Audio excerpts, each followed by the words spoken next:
Buenas, buenas, hola, ¿qué tal? ¿Cómo están? Bueno, vamos a empezar un nuevo live, vamos a empezar una nueva conversación. En el día de hoy vamos a tener una conversación con un arquitecto de Chile, con Germán Valenzuela. Ahí mismo lo invito, un segundo, a hablar con Germán Valenzuela de Talca.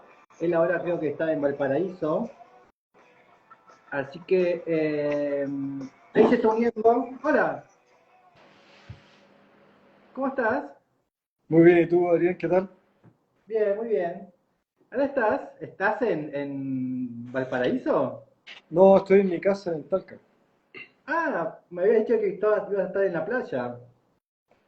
Bueno, han cambiado un poco las cosas porque la semana antepasada dio positivo mi hijo de COVID. Ah, Entonces hasta ayer estábamos confinados. Hoy día han salido a dar una vuelta aprovechando el desconfinamiento.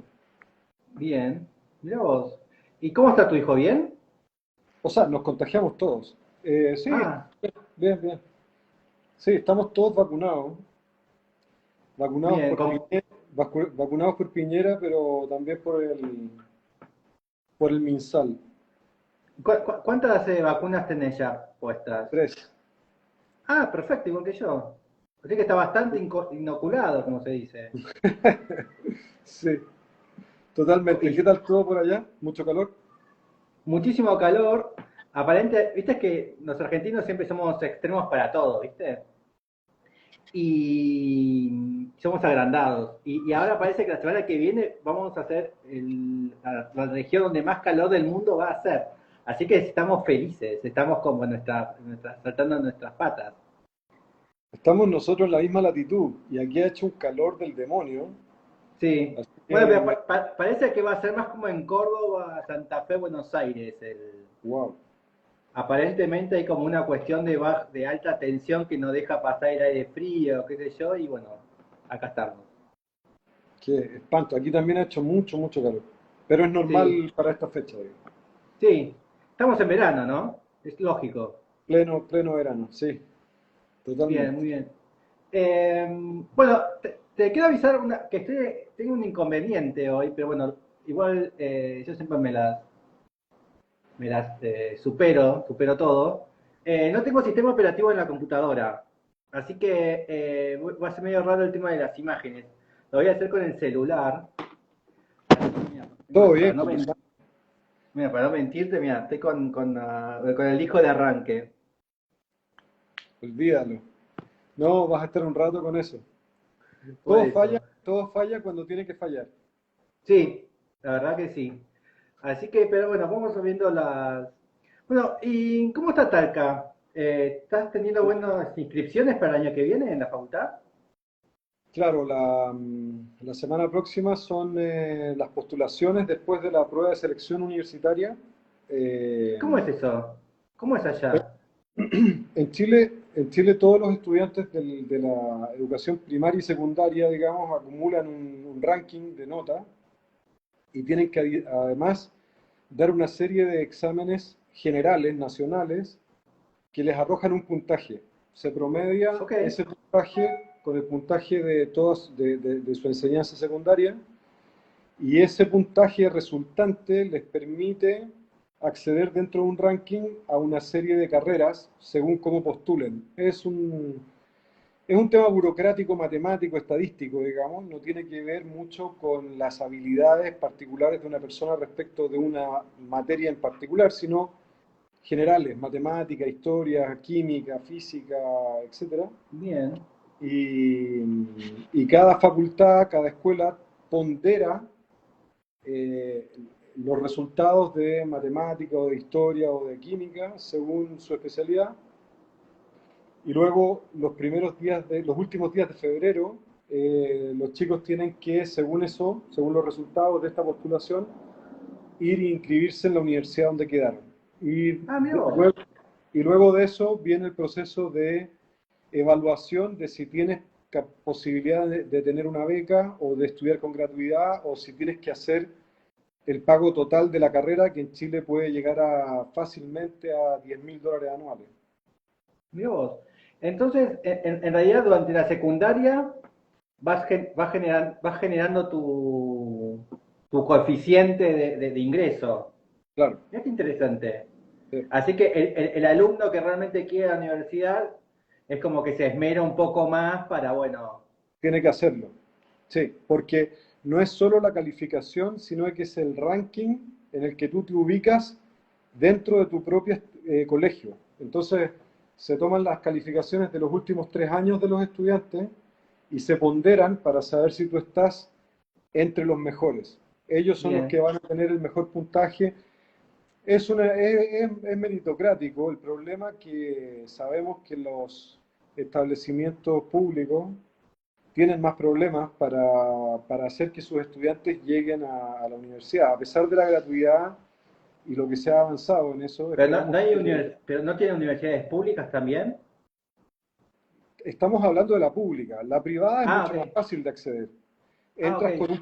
Entras con el mismo puntaje, pero generalmente es más bajo, salvo derecho o medicina en algunas universidades, arquitectura. ¿Pero La Talca es Universidad privada Católica de o...? Santiago, la Universidad Católica, por ejemplo, de Santiago, que es una de las universidades famosas chilenas, es privada, Ok. ¿Y no es Talca, la pública. La tuya? Universidad de Chile es una universidad pública, la Universidad de Talca es pública. Todas Ah, las que la dictadura de Pinochet dividió, que eran antes la Universidad de Chile, Universidad de Talca, etcétera, que fueron después tomaron el nombre de la región donde están, de Chile son públicas. La bien. Universidad Técnica del Estado, la USACH. Y para entrar a arquitectura, eh, las asignaturas son, ¿cuáles son? ¿Son las mismas de derecho o vos te fijás en una asignatura específica? Son las mismas de derecho. Ah, ok,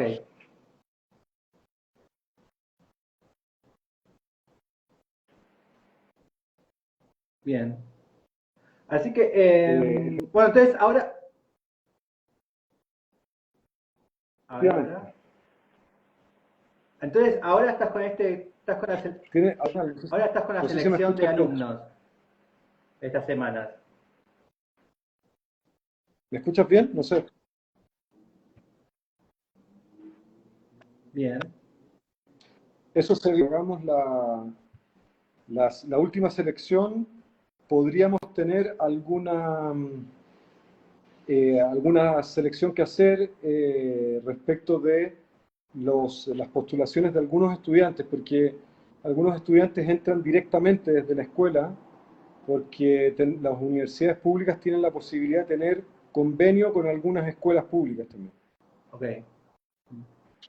Es un sistema, Y el hecho de que seas, sí,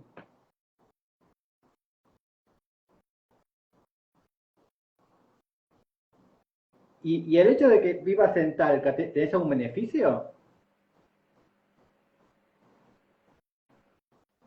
hola, no te Digo, el hecho de entendí. que vivas, el hecho de que vivas en Talca o que vivas cerca de Talca, ¿tenés algún derecho más que si vivís en Antofagasta No, para entrar a Talca?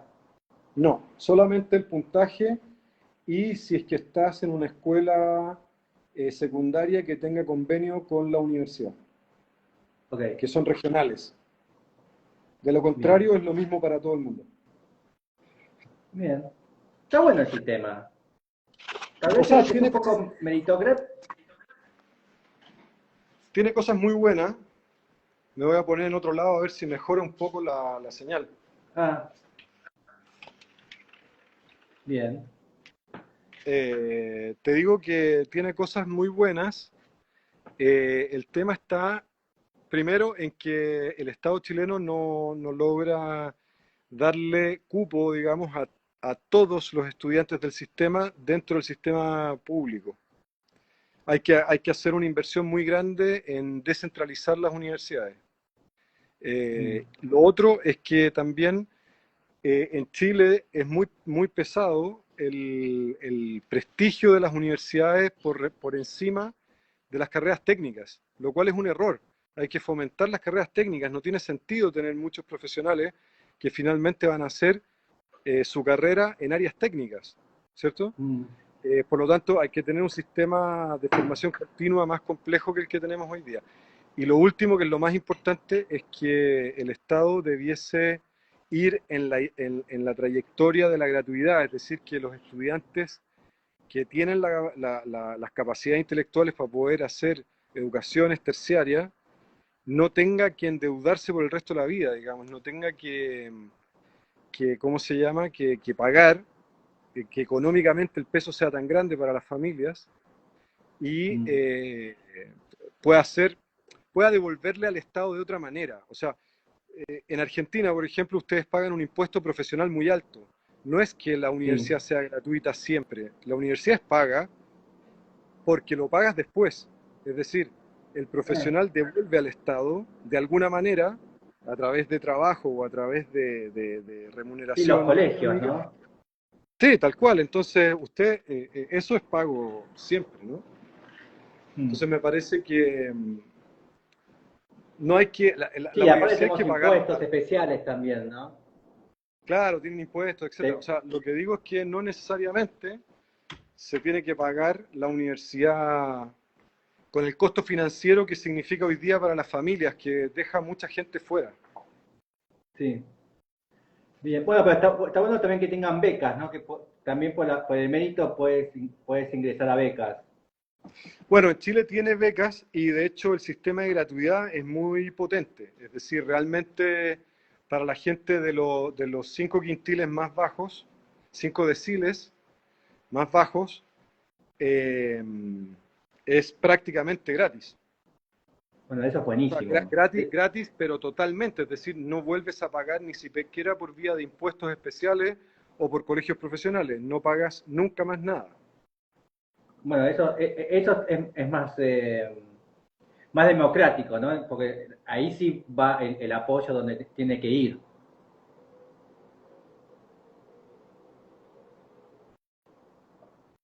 O sea, yo tengo la impresión de que ir hacia un sistema que permita que los más pobres no sean más pobres después de haber estudiado. Claro, de verdad. As- bien, bueno, vamos a empezar. Yo te envié 100 preguntas, tienes que elegir 10, así que arranquemos. A ver.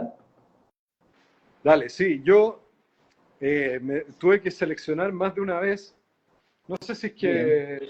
si es que el problema de internet es mío, porque he estado ahí conectándome al sistema y estoy con buen internet. Sí, puede Eh, ser. Yo te veo perfecto, ¿eh? dale, buenísimo. Ya, es que mi retorno es el problema entonces. Ah, puede ser. A Bueno, ver. Ahí eh, mejor. me costó un poco porque hay cosas que me habría gustado mostrarles que no puedo porque no las encontré en internet. Eh, la primera que consideré interesante solamente por orden de número es la obra de Flores y Prat, Sí. que en general la obra de ellos me parece excepcional, me parece recomendable estudiar, me parece muy potente desde el punto de vista cultural, material, estético, eh, y me parece que ellos además han hecho un muy buen uso de toda la tradición de Miralles, digamos, pero Mm. para llevarla hacia adelante.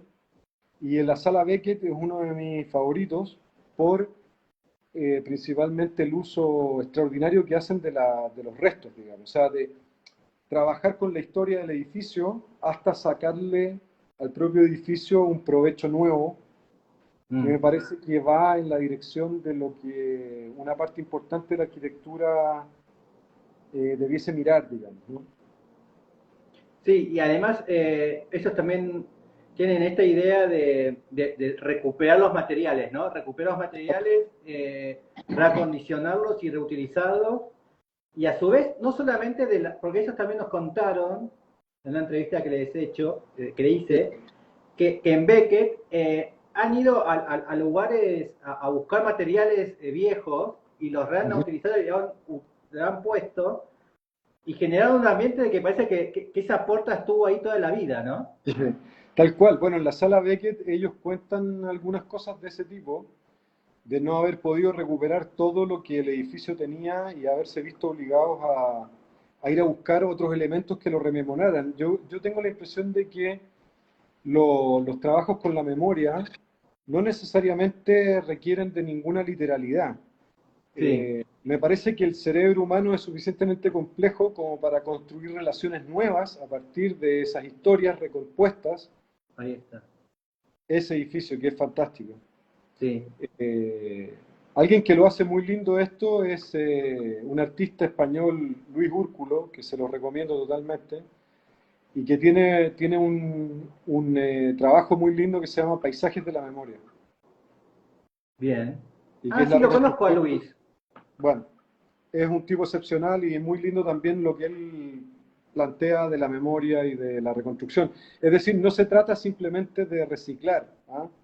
No, Porque muchas veces en arquitectura nos refugiamos en ciertos tecnicismos del reciclaje como un asunto, una neoética del reciclaje. Me parece que Flores y Prats están en otra cosa. sí. Sí, están dando una especie de... Bueno, yo una vez también pensé esto de que uno ve la obra de Flores Samprat y, y, y directamente pensás que ese es Barcelona, ¿no? Que está en Barcelona. Sí, Pero no en el desmérito, sino al contrario, ¿no? Y sí, a sí, su vez, tal vez te das cuenta que la obra está en Zúrich o en Bruselas, como que tienen claro, obras, ¿no? Pero sigue siendo una obra hecha bueno, por un catalán y un argentino catalán, ¿no? claro. Pero esa personalidad catalana, bueno, es como Aldo Rossi, ¿no? Aldo Rossi, siempre sabes que este edificio en Italia, en Berlín, te das cuenta que está hecho por un italiano, ¿no? Eso es muy Totalmente. fuerte. Sí, sí, sí, completamente. Sí, y eso es muy lindo, es muy lindo. Y para los arquitectos es muy complejo lograr construir un lenguaje que sea capaz de ser reconocido Sí. de esa Bueno, manera. sí, es Una, personalidad eso, ¿no? es una Es tu per- caligrafía. sí. Bueno, que eso significa que tenés personalidad y que es una personalidad sincera. Sí, pero ojo que también con eso que muchas veces está confundido con un tema de imagen. Sí, claro. O sea, en nuestra cultura pop, que no la podemos desdeñar, al contrario, a mí me interesa mucho la cultura pop, pero muchas veces lo pop tiene que ver con la construcción a partir de la imagen, de una como meta imagen de la arquitectura. En el caso de Miralles mismo, y creo que es la gran gracia de Flores y Prats, es que ellos construyen, como muchos otros grandes arquitectos, digamos, y pequeños arquitectos, una idea muy personal de esa caligrafía, ¿no? Esa foto es Sí, impresionante. Es que ese lugar es increíble. sí, sí. Es muy Y coherente esa idea de esos espacios, cómo se reconstruyen, porque además muchos de esos espacios parece que siempre estuvieron ahí y en realidad es todo nuevo, ¿no? sí. Y después algo que también te quiero preguntar, ya que hablas de Flores and Prat, porque Flores también, y bueno, y Prat, tienen este sistema de dibujo, ¿no? Sí, ajá. Ellos dibujan a mano, bueno, o lo que muestran, no solamente dibujan, pero bueno, dibujan a mano, dibujan con este sistema de calcos, ¿no? Como se dibujaba hace 30 años. ¿Vos creés que ahí hay esa manufactura y esa cuestión artesanal está en coincidencia? Completamente, y a mí me parece que coincide en general con todos los arquitectos que han llegado a un nivel de madurez alto, digamos. O sea, creo que no se puede desdeñar ni hacerle el quite a la tecnología, pero el modelo de mano, la maqueta, el dibujo, es una forma de pensamiento, no es una Mm, herramienta simplemente de trabajo. Y en ellos se ve eso muy claramente, como herencia de Miralles, probablemente, pero no es exclusivo de él, digamos. O sea, Coderc dibujaba todo a mano. sí. Bueno, tampoco conoció la computadora. Claro, pero me refiero que a mano al punto de que no ocupaba el normógrafo primero, sino que Ok, o sea, Glenn Murcutt también dibuja mucho a mano, sí, Hudson dibujaba mucho a mano antes, es decir, la exploración espacial, la exploración de la idea tiene una velocidad y esa velocidad está mejor expresada en la relación cerebro-humano. Sí, sí, a ver, Yo tengo la sí, impresión, sabes que yo tengo la impresión de que la diferencia de esos dibujos que tú estás mostrando ahí respecto de lo que ocurre con el computador es que cuando estoy dibujando, por mucho que estoy dibujando algo pequeño, estoy pensando en el total. sí, exacto, De hecho, una obra de Miralles, que es la pregunta 27, sí, que a mí me gusta, que también tiene que ver con esto que decimos, es la mesa, ¿no? La mesa Inés, que puede ser una de las excelentísimas obras de él, de Enric, porque contiene mucho de su pensamiento, digamos, ¿no? Que no es utilitarista. bien. ¿Esta? Exacto. Que parece una especie de piano o de abstracción de un insecto, una mezcla muy curiosa de distintos elementos que ninguno recuerda mucho una mesa. No. Bueno, O si real, sí, bueno, acá la tenemos en sistema mesa para sentarse a cenar, ¿no? O a comer, claro. para apoyar algo. Y Sí. después tenemos Yo, la mesa de tu manera, ¿no? tal cual. Yo lamentablemente nunca he estado sentado frente a esa mesa. La he estudiado más bien por el sistema constructivo, tecnológico, por la manera de dibujarla, por la manera de ser usada, pero me encantaría estar Qué sentado frente a ella interesante, porque intuyo que el tamaño es muy potente. sí. Es muy lindo eso.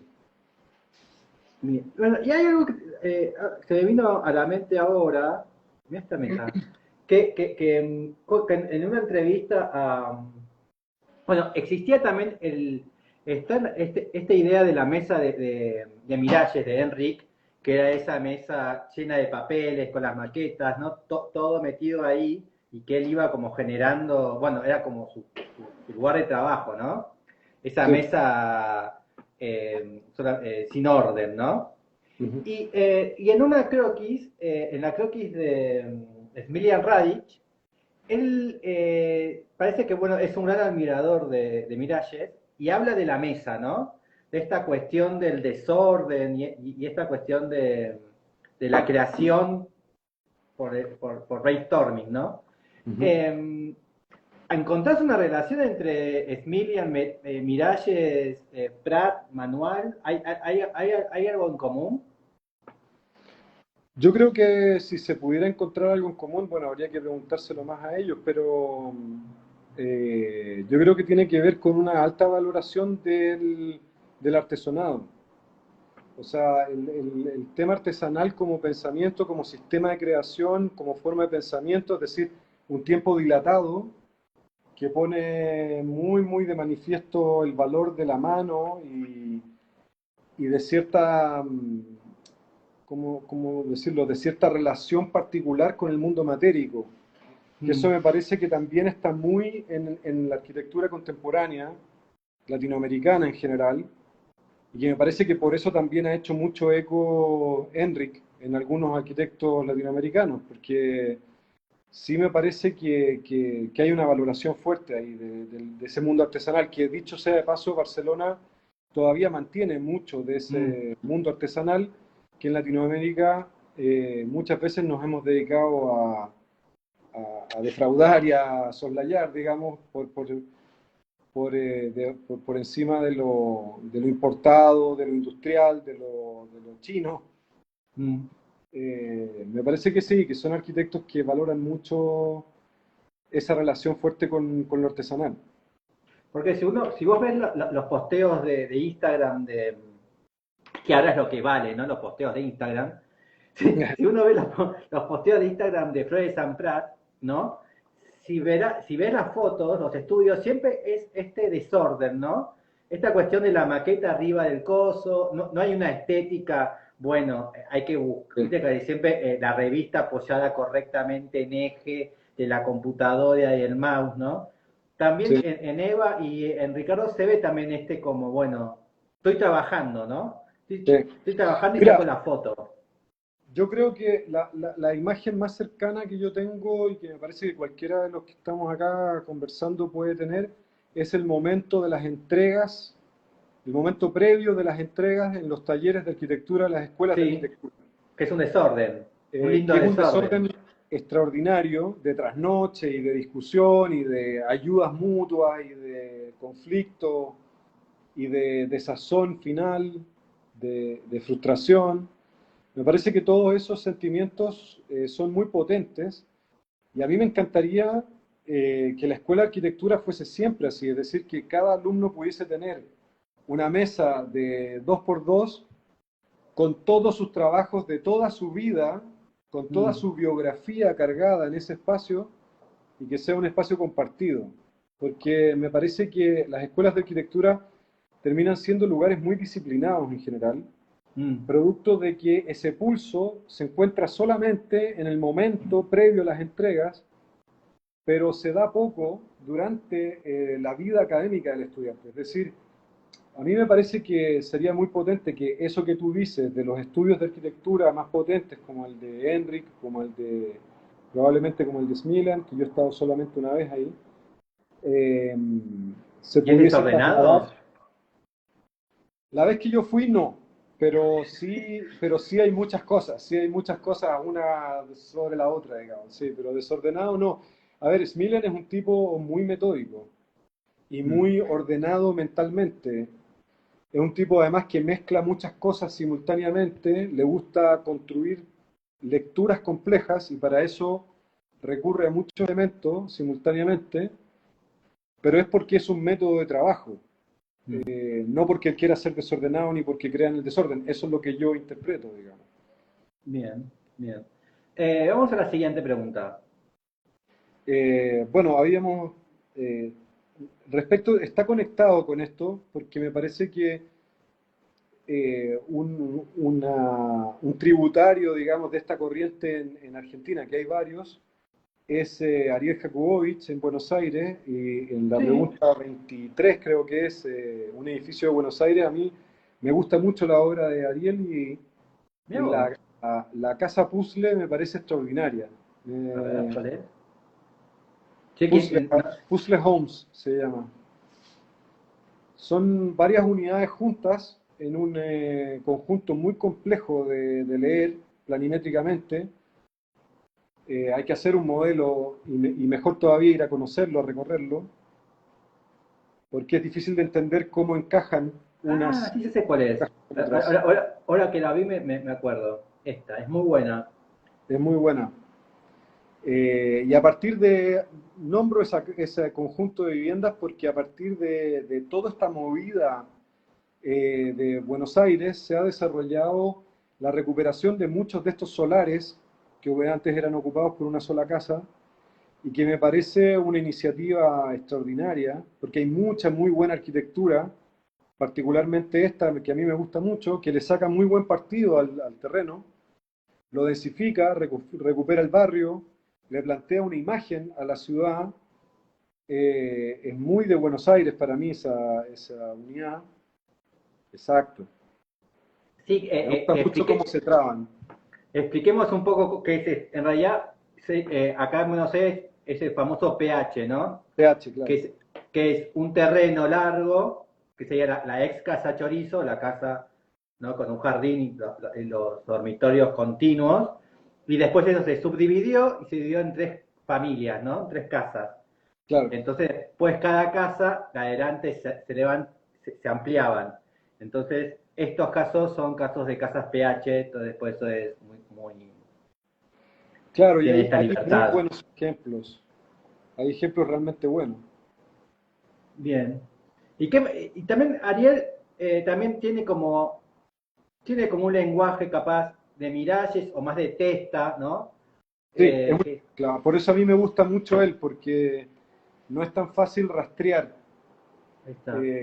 sus influencias. Me parece además que él empuja mucho una autodefinición autopoyética, digamos, más cercana a algunos artistas, Sí. si se quiere más desconstructivista, pero un desconstructivista incrédulo. Eh, a mí me gusta mucho porque de hecho las cosas que yo he conocido, su propia casa, que he tenido la suerte de alojar un par de veces ahí, Ahí está el dibujo. eh, ese es el dibujo, que es fantástico. Sí, ahí está. Además que es una invitación, cuando tú tratas de estudiar esa casa, esa serie de casas, es una invitación también un poco lúdica, ¿no? Está armado de una manera que te incita a armar tu propia casa, digamos, a tratar de armar tu propio puzzle. Bien. Y él siempre tiene como que también es Miriam lo tiene y también Testa lo tiene, que, que es, esta es la libertad de las escaleras, ¿no? Este momento como de, bueno, uno cuando querés generar como estos movimientos, no lo puedes generar en el cuarto o en el baño, ¿no? Porque ahí Ajá. son funcionales. Entonces lo tenés que generar en las articulaciones, ¿no? Tipo en los espacios que pueden articularse, que son la circulación. Claro, bueno, en Entonces, ese caso, en el caso particular de ese edificio que muestras ahí, Ariel tiene la maestría de resolver el problema del conjunto en la escalera. claro, Y eso es ahí está. un acierto total, porque es lo que le permite resolver el problema. Claro, porque vos no puedes hacer un cuadro, un cuarto trapezoidal, porque la cama no te entra en ningún lado, ¿no? Tal Entonces cual, lo tenés que resolver desde afuera para que eso te quede bien. claro, pero mira qué difícil meter un triángulo en un rectángulo, ¿no? O sea, no lo resuelve de la manera más obvia, sino que la resuelve generando el espacio más grande posible para la escalera y para los departamentos. Sí, ahí está. Esa es la gracia del triángulo. Sí. Bueno, pero por eso también, a veces es muy importante también antes hablaste de la matemática, ¿no? También del conocimiento de las matemáticas, ¿no? De las figuras. A veces, cuando sos muy pibe, decís, ¿para qué quiero matemáticas si voy a ser arquitecto? Para todo, Total. ¿no? Sí, total, totalmente, totalmente. Sí, Ahí es que está, Nicolás. paradójicamente, eh, como se nos ha enseñado muy mal la matemática, la hemos entendido hace mucho tiempo Mal. ya como un problema, como una serie Bueno, que ahí está, de que ecuaciones, cuando te enseñan matemática, te dicen, te enseñan problemas. ¿Cómo se llama bueno, el ejercicio? Problemas. tal cual, tal cual, tal cual, sí, sí, sí, sí. Bueno, y de Entonces hecho, tendrían que ser ejercicios de matemática, no problemas de matemática. claro, total, pero además está descoyuntada entre ellas, digamos, la secuencia de conocimientos que se requiere para poder comprender la matemática es distinta, digamos, y es evidentemente distinta porque la que a mí me enseñaron no me sirvió de mucho. Tuve que No, aprender, tuve que aprender mucho más de geometría, por ejemplo, o a través de la geometría entender matemática porque en la escuela no aprendí prácticamente nada. Lo que aprendí de matemática fue a aprobar los cursos de matemática, pero no aprendí bien. nada de matemática. Y hay algo que estoy ahora razonando, pensando, capaz que digo una tontería, no lo sé, pero en realidad cuando hablo con los arquitectos paraguayos, a ver si capaz que a vos te pasa lo mismo, ellos siempre hablan de la catenaria, de las figuras geométricas, del paraboloide, ¿no? Y te lo saben explicar, y te saben diferenciar las cosas, ¿no? Sí, Vos hablas con un porteño, no sabe, yo no sé cómo es la fórmula del paraboloide, no me claro, la sé de estoy, memoria. Y, estoy de y, y acuerdo. cuando, y Qué cuando buen ves las punto. obras de Paraguay, ayer el otro día estuve con Ramiro Meyer, excelente, Sí, excelente. eh, y te muestran las catenarias y te las explica. Y sus obras son catenarias. Entonces ahí te das cuenta cómo un buen cálculo estructural es porque tiene un buen grado de matemáticas. Completamente, y creo que eso es fascinante cuando ocurre que uno aprende con todo el cuerpo, es decir, no es la pura abstracción, sino que cuando tú vas a un edificio de Dieste, cuando tú Sí, vas a un edificio de alguno de estos paraguayos que nombras tú, cualquiera, ¿no? O sea, ves la matemática Duarte, sí, Miguel operando. Duarte, qué sé yo. Sí, Claro, ves la matemática ahí directamente, y lo que tiene muy lindo lo que dices tú de la catenaria es que se puede hacer una catenaria, y ellos lo demuestran prácticamente con cualquier cosa, y con eso resolver de manera muy barata una estructura compleja para salvar una luz mayor que la que resuelven vigas y pilares por separado. Y sí. ese costo, que siempre ha sido el más alto en arquitectura, es decir, salvar grandes luces, eh, se, cuando se comprende desde ese punto de vista, eh, te permite solucionar gran cantidad de cosas, ¿no? Y llevar arquitectura de buena calidad a lugares donde no se puede pagar, por ejemplo. Mm. Eso Bueno, es y muy eso lo lindo hacen. porque hay una cercanía con el mundo matérico. Yo creo que la matemática tiene para los arquitectos particularmente importancia en ese aspecto, en el mundo material, en el mundo natural, en el mundo de la gravedad, digamos, ¿no? Y ellos lo hacen, y ellos no es que lo hacen con estructura metálica, con tensores, lo hacen con ladrillos, ¿no? Y cemento. Con un Totalmente. elemento sumamente rígido y vos el ladrillo no lo partís en cinco para que te quede la curva, ¿no? No tenés que hacer la curva. Total, y Entonces, eso quiere decir que todavía podemos aprender mucho de, no sé, de la arquitectura gótica. O sea, exacto. el pasado no está ahí muerto para estudiarlo en un libro de historia y ser un erudito en cierto pasaje particular de la arquitectura, sino que puede servirnos mucho para resolver temas del presente.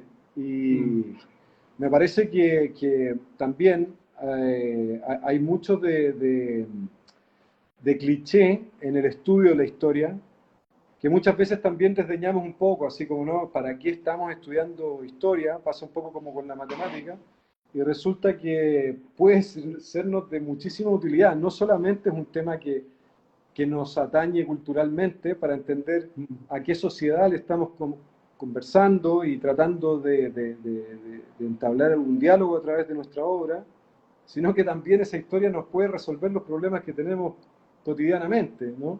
Mm. Y hablando de Catenaria y de toda esta gente y de historia, llegamos a Gaudí, ¿no? Y vamos a Cataluña de vuelta. ¿Qué te La, parece, qué te parece esta cuestión de la Sagrada Familia y que este señor la diseñó en el, no sé, 1890, 1910, y que hoy en día todavía se está estudiando cómo construir eso, ¿no? Con toda la tecnología del siglo XX, XXI. ¿Qué te, ¿Qué te sucede con eso? bueno, a ver, hay varias cosas que se cruzan acá. Una es la arquitectura del espectáculo, que me parece que mientras más se demore, más dinero va a recaudar, y es un Disney World de gente que se quiere tomar fotos. Sí. Por otro lado, Bueno, pero Notre Dame también habrá sido lo mismo en sí, el siglo total, por XV. supuesto, está dentro de ese circuito, digamos, ¿no? Y de la arquitectura de Zaha Hadid y, bueno, Frank Gehry y compañía, digamos, ¿no? O sea, está dentro de ese circuito, eh, y es evidente que Gaudí lo habría construido de una manera completamente distinta. ¿Vos crees Eh, eso? ¿La hubiese podido hacer? yo creo bueno, los planos que se quemaron, yo creo que habría sido interesante mirarlos. Yo tengo la impresión de que él lo habría construido de otra manera. Ok. Si, si te fijas en las grandes edificaciones romanas, por ejemplo, los baños de Magencio, te encuentras con edificios que tenían esa dimensión en el cañón central. Ujú. No me parece que esté fuera de lo que se pueda hacer humanamente posible subiendo una piedra con una cuerda. Me parece que Gaudí, con los recursos de ese momento, que era gente de muy buena calidad fáctica, con muy buena mano de Mm. obra, perfectamente lo habría podido hacer, y habría sido más parecida, creo A yo, su idea. a a lo que es el edificio más antiguo, más desnudo, más pétreo, menos, digamos, menos computacional, digamos, menos, más matérico y menos abstracto. Eh, Me parece que de todas maneras verla es muy interesante. Hay un asunto que yo no sé si se ha tratado suficiente, yo nunca lo he visto tratado, y es que Gaudí pensó la iglesia en una orientación distinta respecto del damero Ah, ¿en serio? No actual, sabía ese digamos. dato. Porque el ensanche actual, él lo había pensado en una retícula que está movida a 45 grados, ¿no? Entonces, la forma de mirar el edificio no Era es la otro. forma actual del edificio. Era De en hecho, la fachada, escorzo. claro, de hecho, la fachada principal del edificio se tendría que construir en una de las manzanas que está llena de construcciones contemporáneas, digamos, ¿no? O sea, habría que demoler una manzana entera para poder hacer la fachada principal. Ah, Eh, Creo que yo no he visto nunca, salvo los croquis que se salvaron de él, imágenes de la iglesia en la perspectiva que Gaudí se imaginaba. Eh, Creo que pudiese ser interesante, digamos. Eh, y me parece que a mí lo que más me interesa, y creo que tú lo tienes ahí en las preguntas 41 a la 45 respecto de edificios, sí. que los edificios de Gaudí, particularmente la Pedrera, reúnen muchos de los conflictos contemporáneos. Es decir, un manejo de la luz, un manejo del clima sin aparatos, la renuncia al vehículo, la primera planta pública, el replanteamiento de la relación de la fachada con la calle, siendo que es un edificio que está justo en el cambio del pensamiento decimonónico.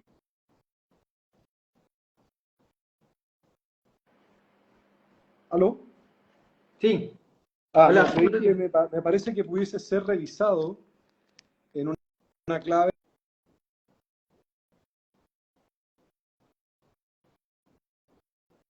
porque él sea un esta es contemporáneo, la Casa digamos, Mila, ¿no? Esta. una mente adelantada al tiempo, etcétera, sino más bien imaginación muy potente.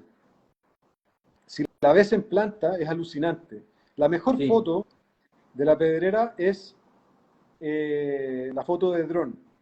Y me parece que esa foto de dron uno la podría comparar con la arquitectura de Toyohito, perfectamente. Mm, sí, ahí está.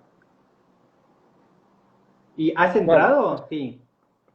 ¿Has Sí, la he entrado? recorrido, la recorrí ¿Y qué, completa y la estudié bastante todo lo que pude, digamos, mientras viví en Barcelona. y qué tal fue, qué fue lo primero que te llamó la atención la primera vez que la viste? ¿Qué fue lo que más te sorprendió la primera vez? Me costó al principio entenderla, pero lo que me sorprendió y fue casi instantáneo fue un edificio de esa época con un manejo tan extraordinario de la luz, tan contemporáneo de la luz. El edificio completo Mm, interiormente no tiene ningún espacio que no reciba luz natural y eso es bien impresionante. sí. Y lo mismo ¿Cómo luz será así? natural y ventilación. Sí. Hoy sería un Platinum de lead, una cosa de esas. Claro, totalmente. Sí, es que sabes que Vamos a. nos cuesta sacarnos de encima las categorías de la imagen, Sí. por una cosa natural, digamos. Pero si lo vemos por fuera del modernismo catalán, si lo vemos por fuera de la estilística y lo entendemos como un sistema de vida, eh, vas a dar cuenta que es sumamente coherente, digamos, o sea, y que es muy fácil de ser habitado y muy gracioso de ser habitado, muy cómodo, muy bien ventilado, muy bien orientado, eh, no tiene espalda, la manera de ocupar la cubierta es brillante, es decir, no le sobra nada Ahí está, mira. y es una excelente lección de arquitectura. Ahí están los Si dos por ahí patios que pillas, decías, ¿no? claro, si por ahí pillas una foto de dron así en planta total, cenital 100%, eh, hay un, es verdaderamente interesante. Vamos a la siguiente pregunta. Eh,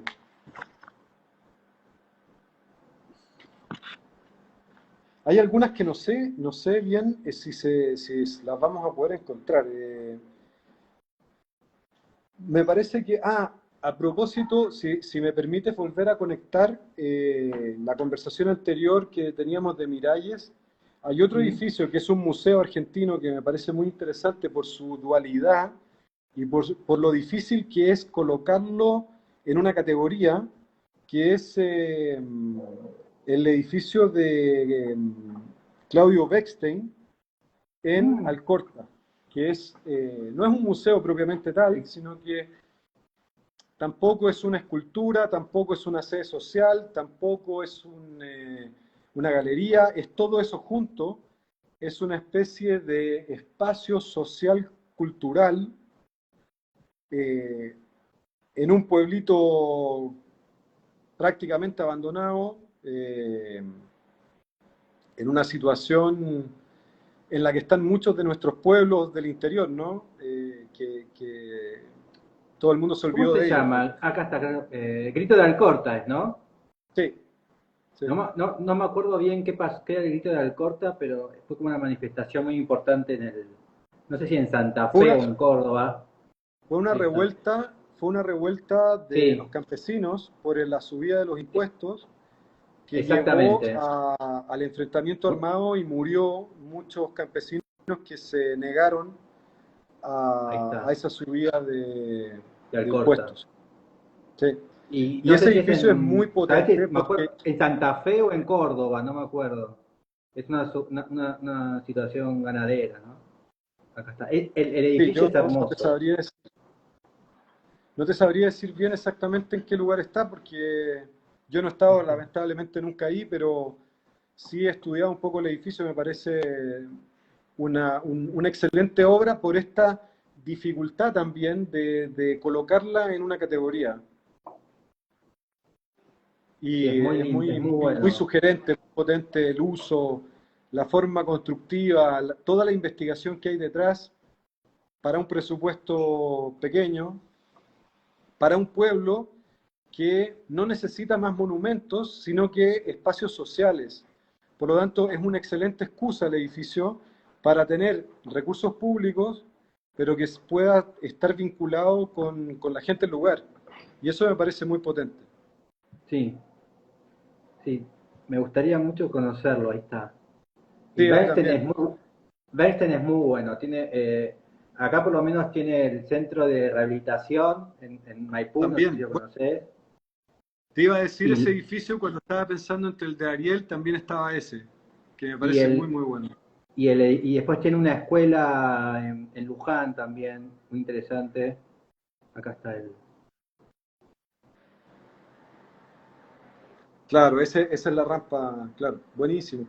Lo que está al lado, este paramento, está construido en fibra de vidrio y es la impresión de los sacos de trigo, tiene esa Claro, textura del saco de trigo y se ilumina en la noche.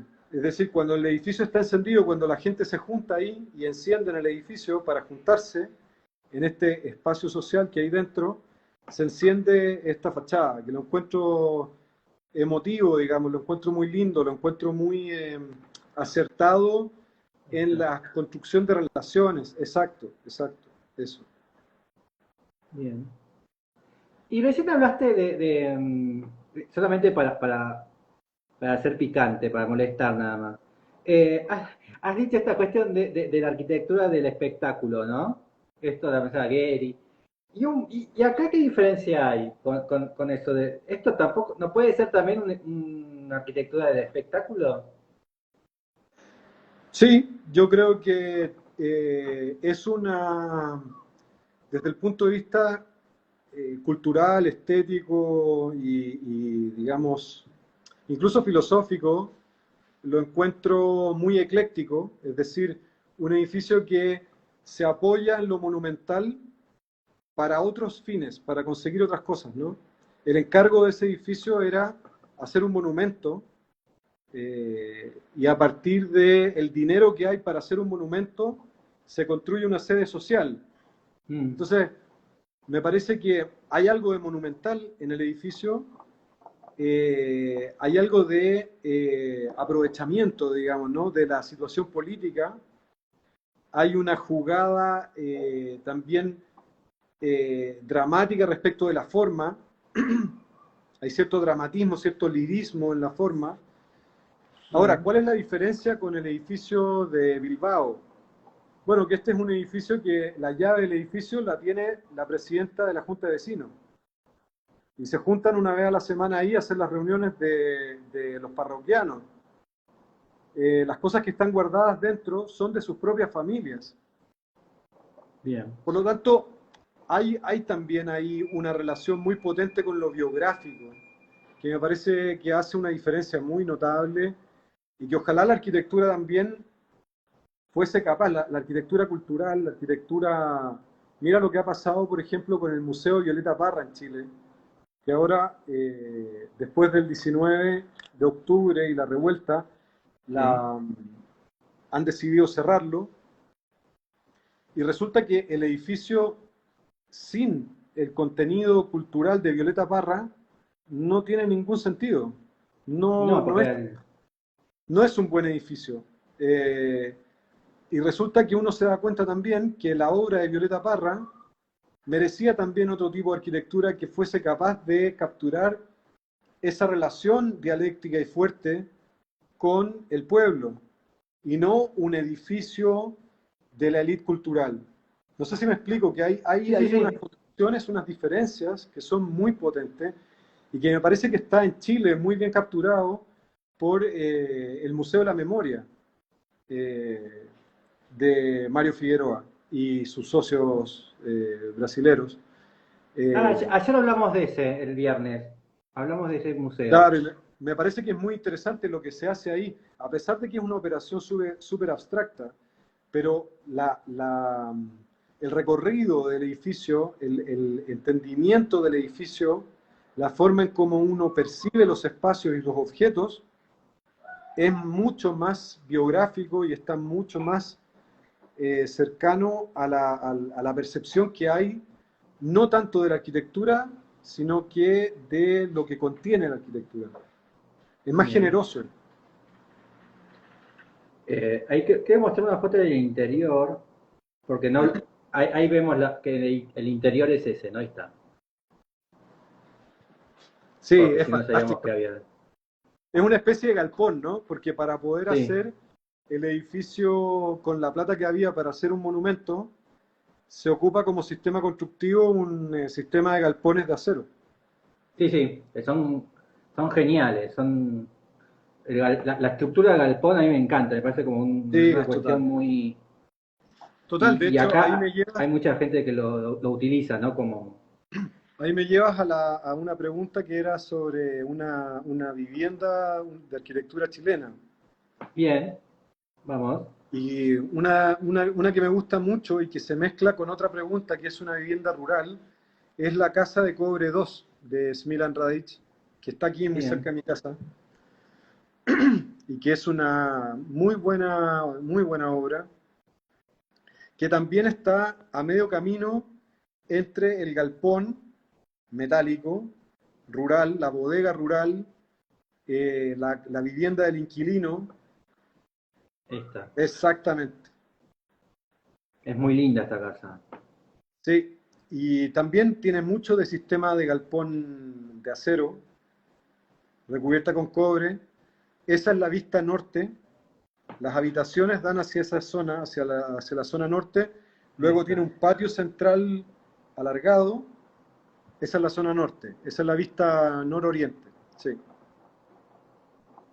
Y esta es Tiene la un otra. problema, tiene solo un problema esa casa, que es que esa es la vista sur y la oreja, esta que mira hacia el poniente, tiene un conflicto grave de aciolamiento. Ahí se puede ver que el sol le pega muy fuerte y en esta latitud el sol calienta demasiado.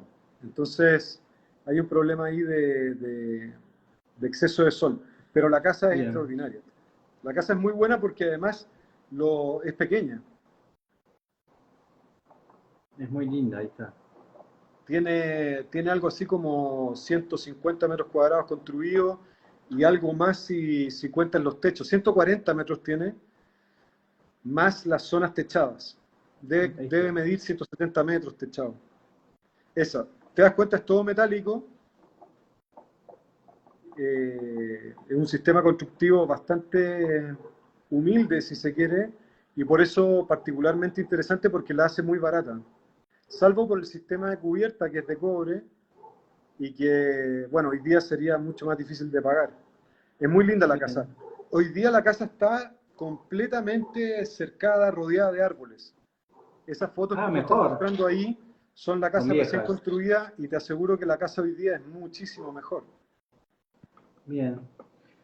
¿Y qué te parece esta situación?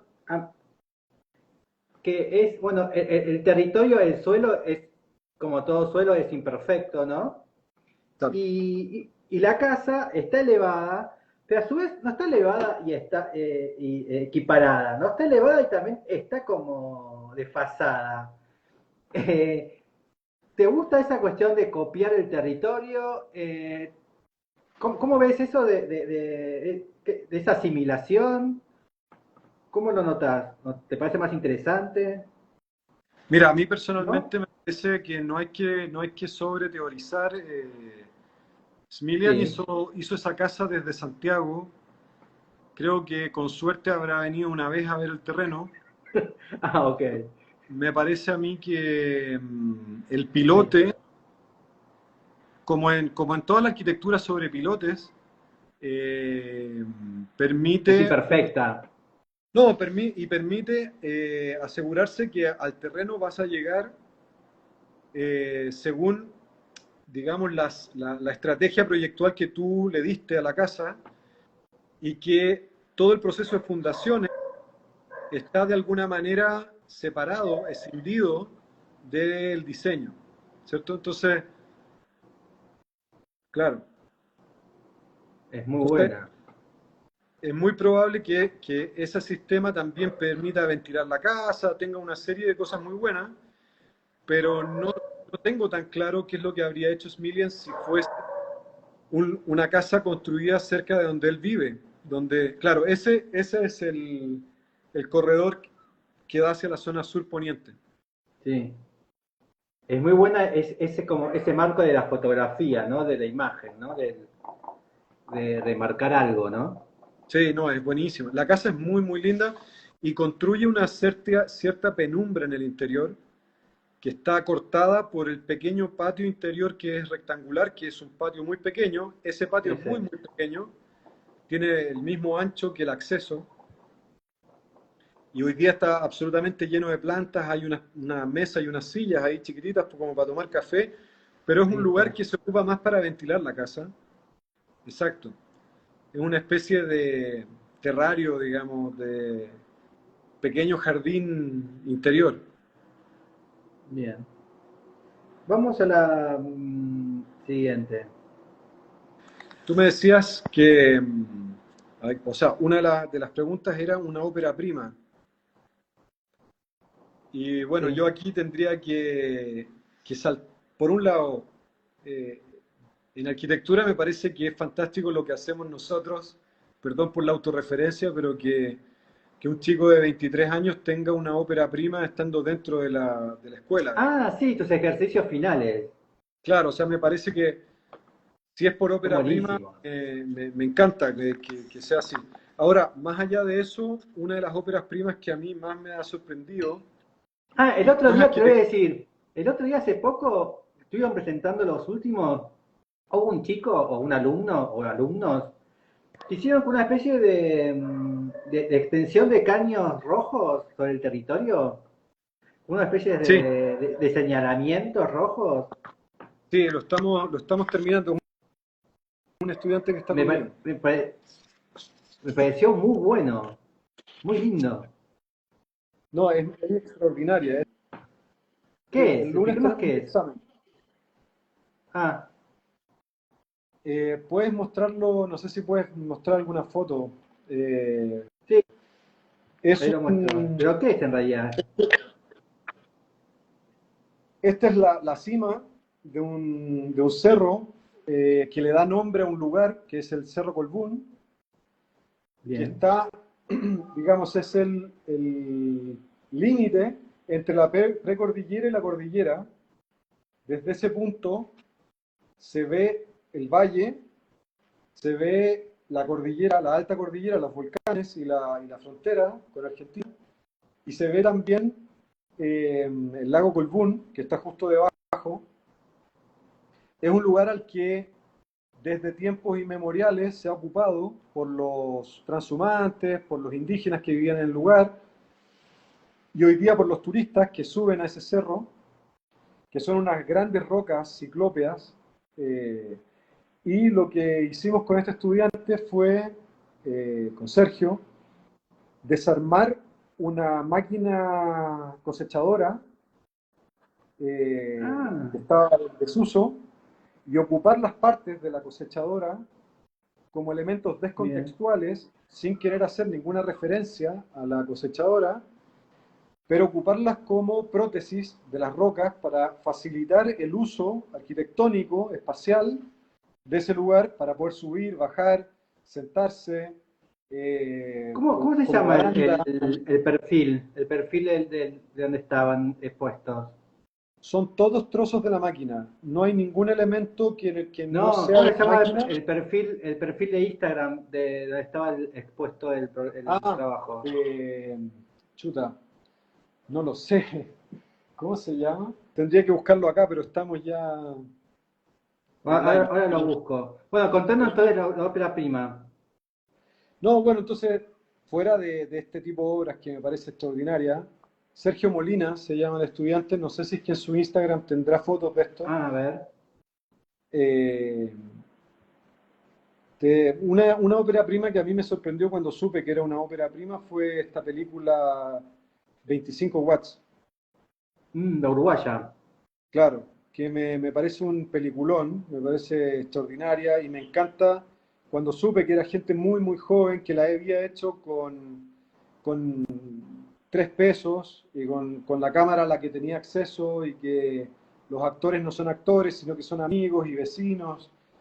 Me parece que es la actitud que muchas veces falta en la arquitectura, eh, no tenerle miedo a entrar en el juego de la obra, digamos, ¿no? En que lo que se está haciendo entra en diálogo con toda la producción arquitectónica y no es simplemente un primer ensayo, digamos, ¿no? O sea, me gusta mucho la idea de la ópera prima, porque además una ópera, no tanto en cuanto a obra, sino que en cuanto a obra colectiva, en cuanto a muchos elementos que entran en relación, me parece que Mm. lo hace, el cine siempre lo ha hecho muy bien. Es decir, el tipo que es director de foto sabe lo que hace y lo hace bien o trata de hacerlo bien, y el tipo que es director de actores le hace caso al director de foto y el actor le hace caso al director de actores, pero al mismo tiempo está tratando de hacer lo mejor que puede. Esa relación como cercana de las partes, donde todos los que participamos de la arquitectura, en este caso Sergio, el tipo que le ayudó a desarmar la máquina, el soldador, yo, el ingeniero, etcétera, el propietario del terreno, estamos todos de alguna manera Unidos. propiciando que eso ocurra, ¿no? Mm. Y eso me parece que pasa en todas las obras de título de la escuela, que son óperas primas en el sentido operático también. Cómo nació la idea? La idea nació no tanto como una idea brillante así de iluminación, sino más bien porque veníamos con la escuela haciendo mucha obra con los estudiantes. Cuando llegamos a ese sexto año de carrera, el 2005, había un titulante, Carlos Candia, y discutimos Sí. mucho con Juan Román, con quien fundamos la escuela, qué hacer, ¿no? O sea, no tenía mucho sentido hacer una obra, o sea, un título, un proyecto de título, como lo habíamos hecho nosotros en nuestras escuelas, como se hace habitualmente, pero no teníamos muy claro qué hacer. Bueno, y discutiendo llegamos a la conclusión de que, bueno, si habíamos estado construyendo, era mejor que ese dinero en una escuela pobre no se gastara en papel ni maquetas, sino que se gastara en una obra real, y pusimos un límite de 20 metros cuadrados. Bien. Así se llamó el primer encargo, 20 metros cuadrados de algo en alguna parte, pero Carlos Candia fue particularmente hábil y consiguió un encargo financiado a través de un organismo del Estado, y construyó un mirador y un parador que se llama Los Bellotos del Melado, quizá lo puedes encontrar. Eh, Aquí lo estoy buscando yo también. Bien. Porque es muy interesante para los chicos, para también, bueno, tener algo construido y empezar, ¿no? Ya empezar de cero, Claro, es claro. buenísimo. Sí. Y ese asunto hizo que en el proceso eh, nos diéramos cuenta de que los chicos que era muy interesante que ellos gestionaran los recursos, que ellos gestionaran un lugar, pero eso lo descubrimos con ellos. Es decir, a ver, aquí, por eso te decía que no es que sea una idea brillante y total, sino más bien ¿cómo se llama?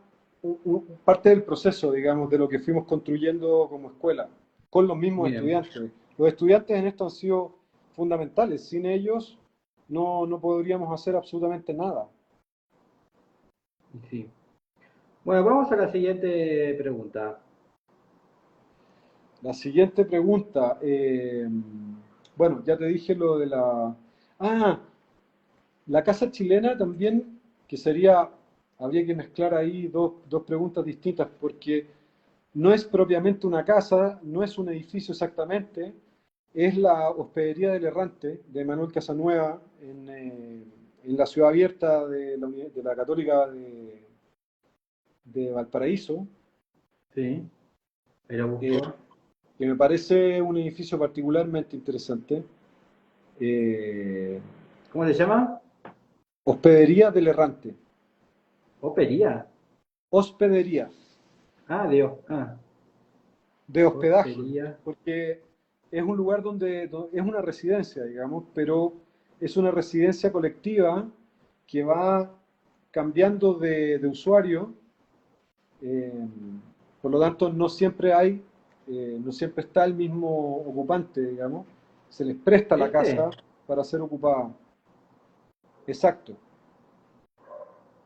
Y me parece muy interesante ese edificio porque es un edificio construido, pensado por Manuel Casanueva, que yo hace unos fue profesor mío y fue profesor también de aquí, de la escuela de Talca, de esa casa que es extraordinaria.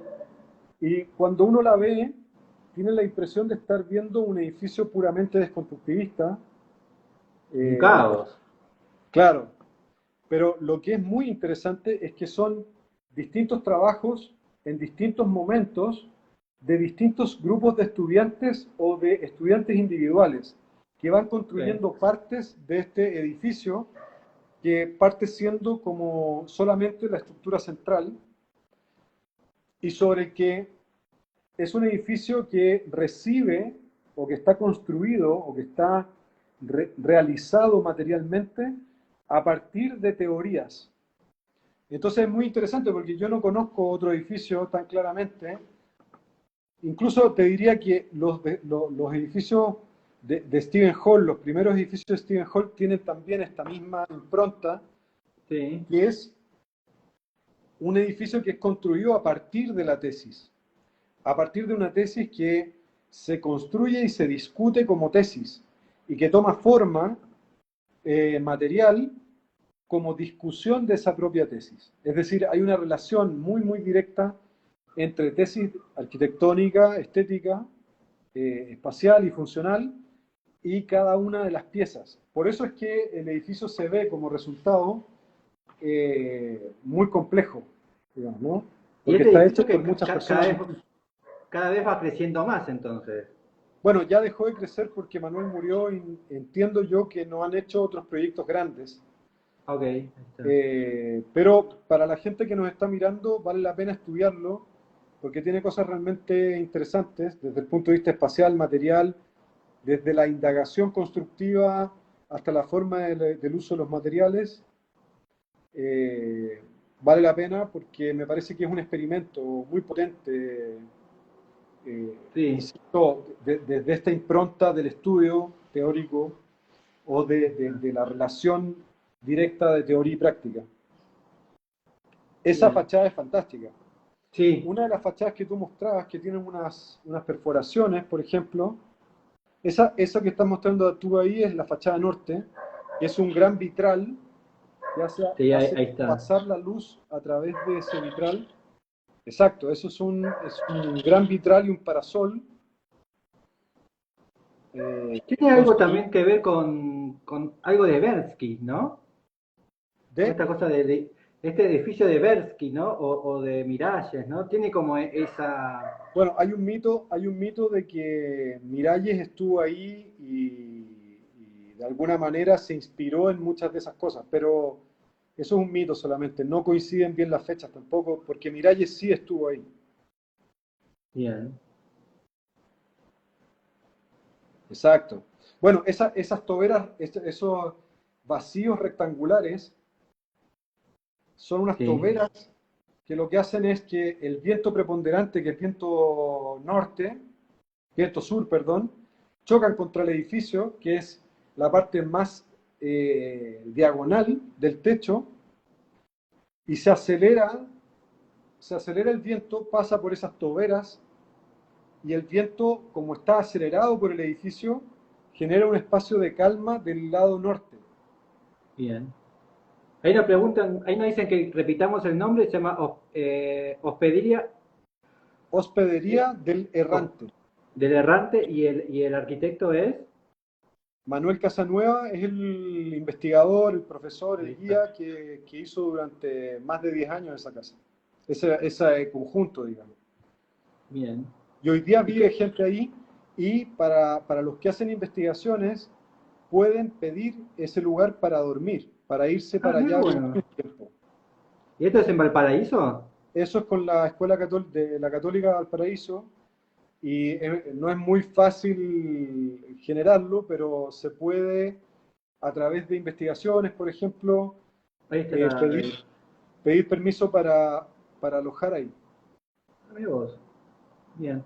¿Y Manuel que tiene otra, qué otra obra tiene Manuel? Así también lo conocemos. Manuel Casanueva. No, Manuel Casanueva era profesor a tiempo completo en la Católica Valparaíso y luego fue profesor de la Universidad Marítima, donde estudié yo, y luego fue profesor acá en Talca. Eh, por lo tanto, casi toda su obra está registrada en los libros de la Católica, que ha publicado la Católica sobre él. Ah, no, no tiene pues obra arquitectónica. No, o sea, no publicada, Bien, pero sí le bien, pueden seguir el rastro en algunos libros que ha publicado la Católica. bien. ¿Él era? Manuel, sí, Ahí está. un Bien, gran amigo y gran profesor. Vale la pena leerlo y ver cuál era su rollo, digamos, porque era un tipo muy interesante y muy impresionante en su forma de pensar, en su forma de hacer. bien. Bueno, entonces, esta idea de los 20 cuadrados de Talca nace también ahí, en Valparaíso. Bueno, Con- Juan y yo somos de Valparaíso. Juan de no, por Valparaíso. lo de Manuel, digo. Por este tema de Manuel, de Casanueva, de la O sea, construcción. conversamos mucho con Manuel, no, pero, o sea, a ver, él no tiene una influencia directa en las decisiones que nosotros tomamos, pero sin duda está dentro de nuestro círculo, digamos, está dentro de Bien, nuestra, no de nuestra inspiración, pero de las cosas que nosotros teníamos muy cerca. bien. ¿Sí? Vamos, Ahora, no, es sí, interesante hacer la distinción. entre la Católica de Valparaíso y la Universidad de Talca, porque algunas veces se confunden los fines con los que se construyen estas obras y son completamente diferentes, digamos. Tienen paradigmas distintos y han sido pensados desde lugares muy diferentes. Bien. Vamos a la última pregunta. La última pregunta, la última del día. Un estacionamiento. Bien, a ver, ¿con qué salís? Esto, pues, no sé, quizá puede ser un poco obvio. El estacionamiento que hizo, pero a mí me impactó muchísimo. El edificio de estacionamiento que hizo MMBB en Sao Paulo, debajo del edificio del Museo de Lina Bobardi, Ok. del Museo de Arte Contemporáneo. Es bien impresionante y a mí me llamó mucho la atención lo bien realizado que está. Un edificio para autos hecho con ese cariño y con esa capacidad arquitectónica, no solo para resolver un problema, sino que para plantear una espacialidad a partir de un programa que parece ser completamente secundario. Y por eso lo ponía yo acá, digamos, porque la oportunidad de hacer buena arquitectura, ustedes tienen muy buenos edificios de estacionamiento, sobre todo de los años 70, pero edificios de estacionamientos contemporáneos más bien se han dedicado a hacer buenas fachadas, ¿no? Y el edificio en sí mismo es muy malo. En cambio, el edificio de estacionamientos ahí de MBB eh, es particularmente interesante porque toda la arquitectura del edificio es muy buena. Bien. Ahí lo estoy buscando. Eh, ¿cómo se llama el estudio? MMBB. MMBB. Sí. Ahí va, a ver.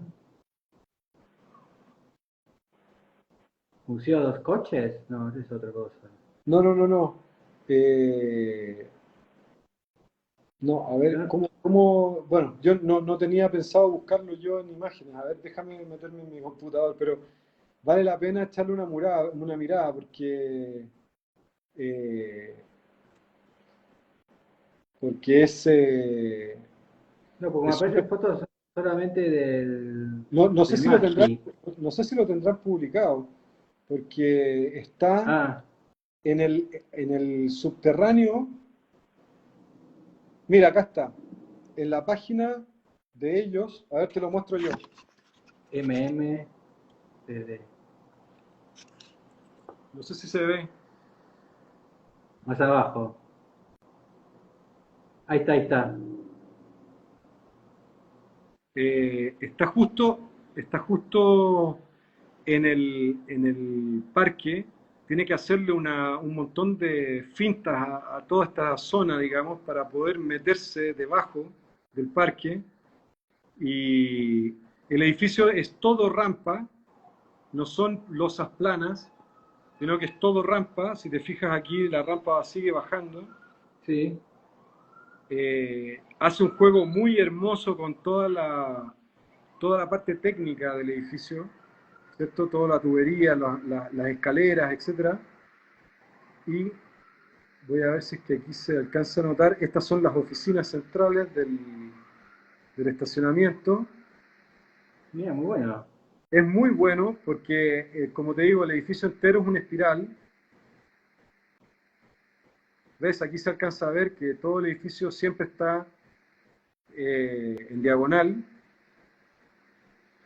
Y no sé si se alcanza a ver, pero tiene un gran muro. No, en estas fotos no está, lamentablemente no está la foto de. Tiene un muro lateral cuando uno está en el piso superior que alcanza a ver desde el subterráneo los árboles. Mm, Es muy interesante.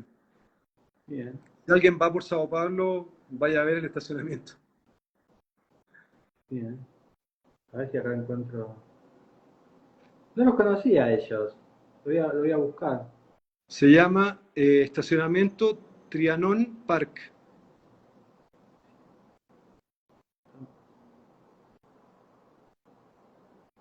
Trianon. ¿Viste las imágenes de lo que pasó ayer en Brasil? de la que se No, cayó una piedra sobre en un lago. no tenía idea. Sí, se cayó un acantilado en Minas Mira, Gerais. mira lo Ahí que está, encontré, mira. a ver. Mira la planta. Qué linda, Es extraordinaria la planta. muy linda. Se parece al edificio de camiones de Saná, ¿no? Completamente, completamente. Mira, y esa oficina, MMBB, es una oficina que vale la pena conocer y seguir, porque tienen una obra extraordinaria, como muchos paulistas, eh, Si no lo conocía, lo voy a buscar más y es a gente ellos. que fascinante para... Mira, y además hablan bastante bien castellano, así que quizás los puedes entrevistar, a grandes amigos, muy linda gente. Bien, ahí está. Mira, mira, ahí está lo que decías de las rampas, ¿no? Exacto, Y el color, ¿no? Siempre ahí te das cuenta que ¿Qué diferencia hay entre los brasileños y los argentinos con el uso del color, ¿no? No total. sé, en Chile son más amigables con el color que nosotros, ¿no? Pues depende de Somos las más... zonas. Sí, depende, mira, depende mucho, ¿ah? Pero sí, yo encuentro que nosotros tenemos una cosa con el neoclásico muy pegada, muy fuerte. Neoclásico tanto de la arquitectura neoclásica como del neoclásico moderno, digamos, ¿no? O sea, el tipo de color que usamos somos más bien conservadores. Eso, mira, qué linda, el corte es extraordinario. Sí. Y a nosotros, bueno, igual Argentina cada provincia es como un sistema estético aparte, ¿no? Pero, ¿cómo ves a Argentina o cómo ves a los porteños? ¿Qué seríamos con esas palabras que dijiste los chilenos? ¿Qué seríamos? ¿Racionalistas? ¿Modernos racionalistas? Está buena la pregunta, ¿eh? Yo creo que sin duda la referencia a toda la escuela moderna se la debemos en Latinoamérica a Río de Janeiro, Sao Paulo, Buenos Aires y algo a Montevideo en pequeña escala, digamos.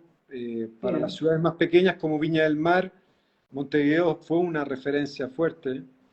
Eh, y me parece que lograr superar la escuela moderna y todo lo que la modernidad significa desde el punto de vista filosófico y político, Argentina le está costando mucho, digamos, ¿no? Porque, digamos, la posmodernidad, yo creo que a Argentina le duele un poco. Chile, como entró muy fuerte a la posmodernidad desde el dinero, somos una sociedad muy fuertemente posmoderna, a diferencia de la Argentina, que yo considero que es tiene un ethos cultural moderno. El ethos cultural metropolitano y urbano chileno es totalmente posmoderno y a diferencia del resto del país que es completamente rural. Mirá. Eh, entonces me parece a mí que la transición para salir de la posmodernidad para nosotros es un problema porque tenemos que superar la parte más fea de la posmodernidad que tiene que ver con la banalidad del consumo. Mm. Pero estamos privados de ideologías muy marcadas, ¿cierto? No, no somos marxistas ni somos necesariamente, digamos, modernos. Quizás nunca alcanzamos a llegar a ser modernos y nos agarró la ola de la posmodernidad y nos dio vuelta. Bien. Me parece a mí que es un tránsito complejo el de salir de la modernidad y de entenderse, por ejemplo, como Argentina como el granero del mundo. ¿Cómo sales de de un ethos tan potente, ¿no? Argentina, país industrial, Argentina, país productor de alimentos, Argentina, el granero del mundo, Argentina, el país petrolero. Son todos proyectos de los años 40. Eh, entonces, Sí. me Y parece quedamos que, ahí. me parece que hay una energía muy fuerte y por eso me gusta mucho, por ejemplo, lo que hace Ariel. eh, Jakubowicz. No, y, y sí. sí, y muchos otros, ¿no? O sea, también los hay en la música, en la pintura, probablemente en el arte, etcétera.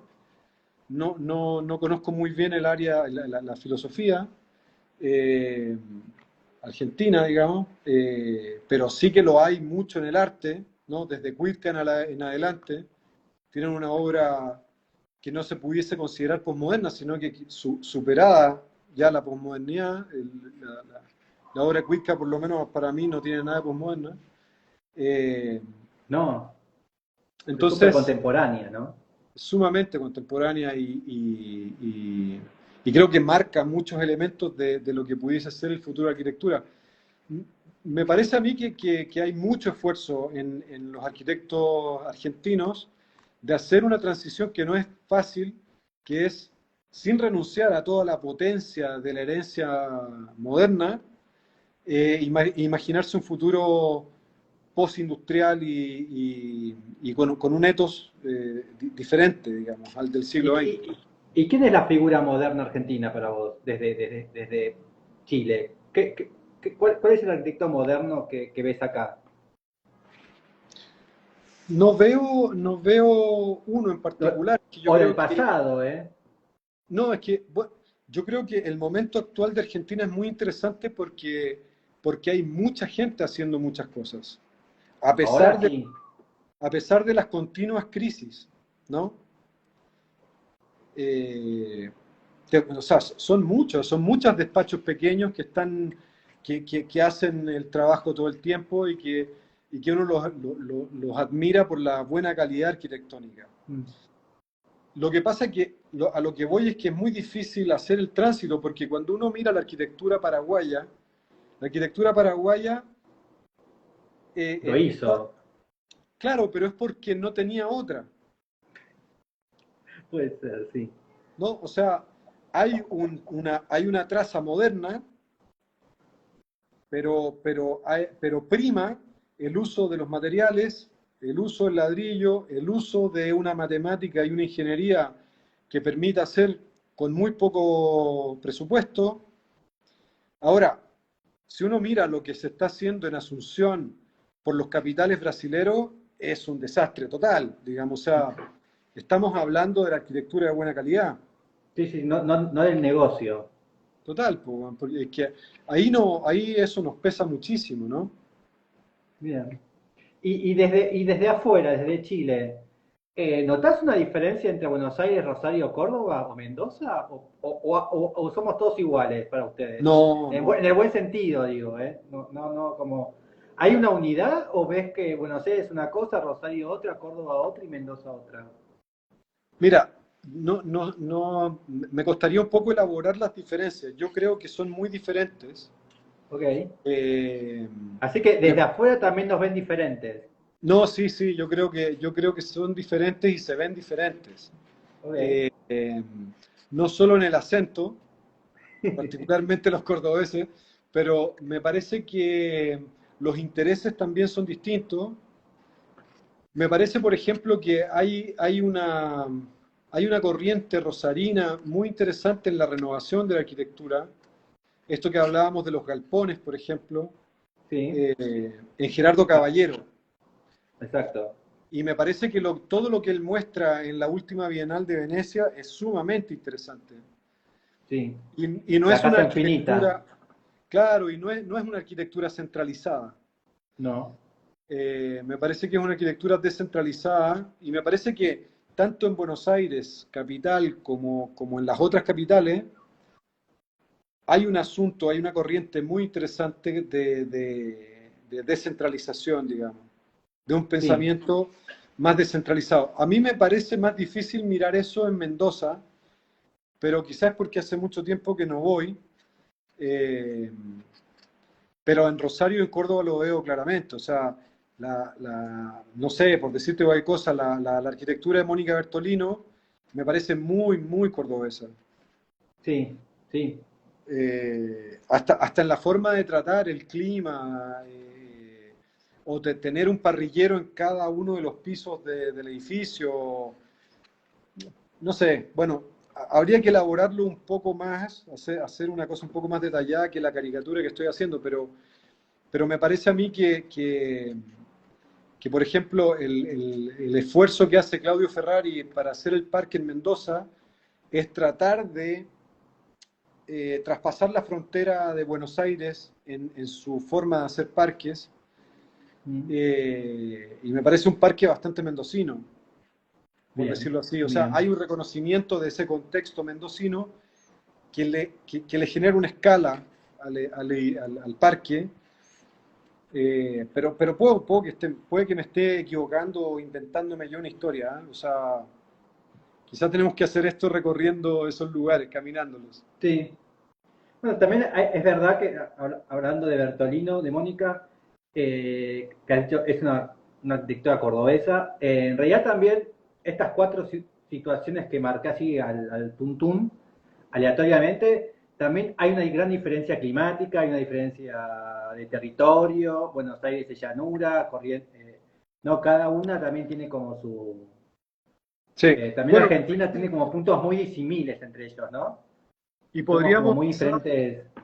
podríamos convenir en lo siguiente, que aquellos arquitectos que están explorando más en esas cualidades particulares, locales, recurriendo incluso a algunos lenguajes globales, es decir, sin miedo a conectar global local, Mm, están construyendo unos lenguajes que son propios. bastante particulares y bastante propios. Bien, bien. ¿Y qué te parece qué te parece el hormigón armado? Porque ustedes en Chile es en generalidades, ¿no? En Chile es todo madera, en Argentina es todo hormigón armado. ¿Qué te parece el hormigón armado? Me encanta, Bien, me, me encanta, pero me parece que tenemos que hacer un uso mucho más racional de los materiales. Es decir, ojalá poder estudiar exactamente cuál es el impacto que tiene el hormigón para bajar su impacto y construir un hormigón cuando tenemos minas de cal cerca. sí, No traer, o sea, hoy día en Chile se construye el hormigón, pero el clinker, el 100% del clinker es chino. No ah, mira tiene vos, sentido construir en hormigón si es que el clinker, que es el 90% del de saco de lo, cemento, es chino. Lo encuentro claro. absurdo, me parece que es un suicidio. ¿Y por qué no nos Eh, compran a nosotros el hormigón? ¿Cómo? ¿Por qué no nos los compran a nosotros que estamos ahí al lado, Sí, siendo sí, pobres? obvio que podríamos hacer algo así, ¿no? O sea, yo no tengo para mi gusto, digamos, no creo que haya que prohibirse ningún material. El tema es cómo hacemos uso de esos materiales, porque, ojo, gran parte de los materiales que tenemos que ocupar y que vamos a tener que ocupar en el futuro son edificios ya construidos, Sí, en hormigón, en madera, en acero, por lo cual vamos a tener que seguir utilizando esos materiales, eh, pero con un uso más racional y sobre todo más inteligente más que racional. Es decir, no me refiero a lo racional desde el punto de vista puramente mental, sino que racional en esta nueva racionalidad que también es emotiva, digamos, ¿no? Que bien, mezcla lo que decías tú de Flores y Prats, digamos, ese asunto del recuerdo, de la memoria, que también está en los materiales, en las formas en cómo construimos, en la manera en cómo los utilizamos, en las formas que tienen estos espacios, etcétera, ¿no? O sea, no se bien. trata de tirarlo todo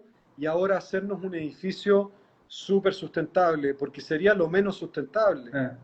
Vamos a divagar un poco y ya terminamos. Vamos a delirar un poco.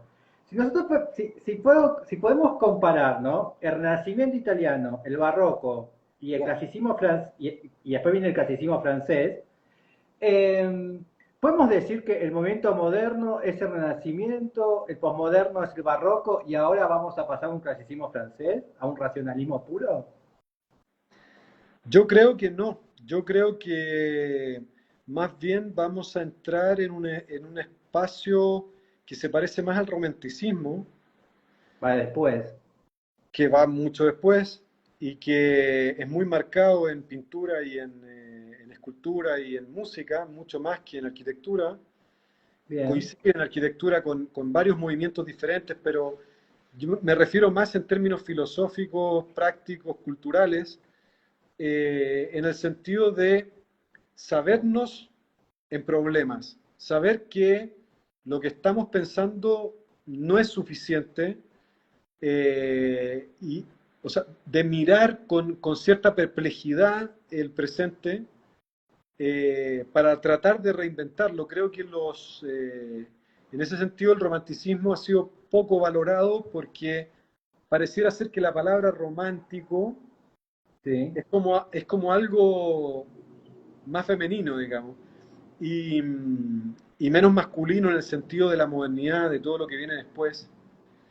Y me Así que parece que... a los alumnos, así que a los alumnos hay que obligarlos a leer a Werther de, de Goethe, las travesuras de Bueno, Werther. sí, sí, Bertes, sí, sí, yo, o sea, yo tengo la impresión de que hay que releer a Heidegger también y hay que Bien, tratar, hay que tratar de entender desde otra perspectiva, digamos, este asunto de Heidegger que a mí me gusta mucho, de el ser a la mano, antes que ser al ojo, ¿no? Es mm, decir, primero se aprende el mundo con el cuerpo, y luego se intelectualiza, ¿no?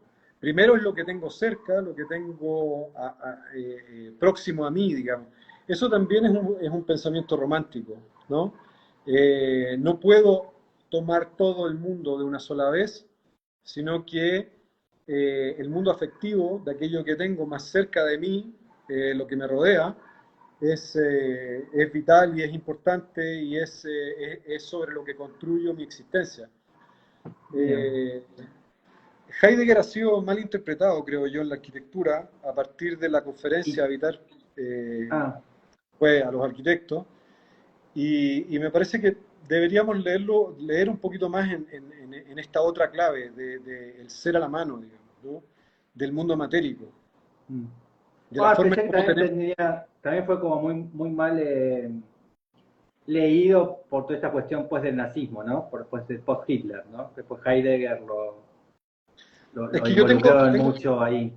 sí, tengo la impresión de que la arquitectura ha sido muy influenciada por una actitud, muy hipócrita, eh, que subrayó, digamos, o que puso énfasis en ciertos pasajes de ciertos autores, de Derrida, Deleuze, y todos los desconstructivistas, que fueron tildados de posmodernos y que permitían de alguna manera pensar que se podía hacer cualquier cosa de cualquier manera en cualquier lugar, ¿no?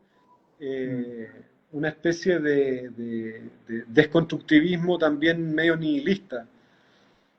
Yo no estoy de acuerdo con eso para nada y me parece que no se trata, eso es mi tesis personal, digamos, yo creo que no se trata de superar ni lo moderno ni lo posmoderno, sino que entender todo este pastiche, digamos, todas estas tradiciones, todas estas formas de comprensión del mundo, en simultaneidad, digamos, ¿no? bien. Como poder moverse, ¿qué es lo que uno realmente hace, ¿no? Uno se mueve un rato hacia la modernidad y le parece cosas muy buenas, y en otro momento está más en la posmodernidad, eh, y no hay problema, digamos, no me parece que sea un conflicto. No. Me parece que tenemos que aprender por ejemplo, de Mata Clark, que en los restos, en la basura, en aquello que está comprendido como algo no significante, secundario o incluso propiamente algo que está desechado, una nueva estética. Sí. Me parece que sí, El hijo, ¿no? O el padre. Gordon Mata, el hijo. El hijo. Bien, a los Eh, recortes. eh, y me parece que, claro, ahí hay una relación distinta con la basura que no es la tecnológica respecto del reciclaje, ni tampoco eh, digamos, kitsch de construir con botellas. Claro. Sí, Eh, sí el otro lado, el elixir claro, extremo. Claro, porque me parece que durante mucho tiempo nos empezamos a ir a refugiar la arquitectura, las artes, la estética en general, a hiperespecialidades. Mm, a Entonces, extremos. y hay que tener mucho cuidado, creo yo, con el tema del BIM, porque creo que la corriente tecnológica que hay hoy respecto del uso de ciertas herramientas computacionales nos encierran en ciertos espacios de pensamiento que son como hipercentralizados. Y tenemos que ocuparlas, por supuesto, pero tienen que ser herramientas. Eh, por ejemplo, la inteligencia artificial. Me parece que tenemos que saber que está ahí, digamos, y que hay que ocuparla y que se nos viene una revolución encima tremenda, pero que va a ser una herramienta más. Bien, bien. Y que ya lo... Bueno, llevamos 1 hora 45. Ya es como la película que ya es muy larga. No, es demasiado Eh, larga. Te iba a decir que una de la las películas película, que la más me película, gusta... la película dura en 1 hora y 20 y ya está. Sí, Lo ya estamos está. No, pasando. no, corten, corten. Yo lo que sí, que una de las películas que más me ha gustado en la historia del cine es Stalker, y creo que Sí. también dura por ahí 1 hora 40, así que tenemos que cortar ahora. Tenemos que cortar y la continuamos en otro día. Cuando quieras, querido. Tú sabes que me encanta conversar contigo, eres un gran conversador.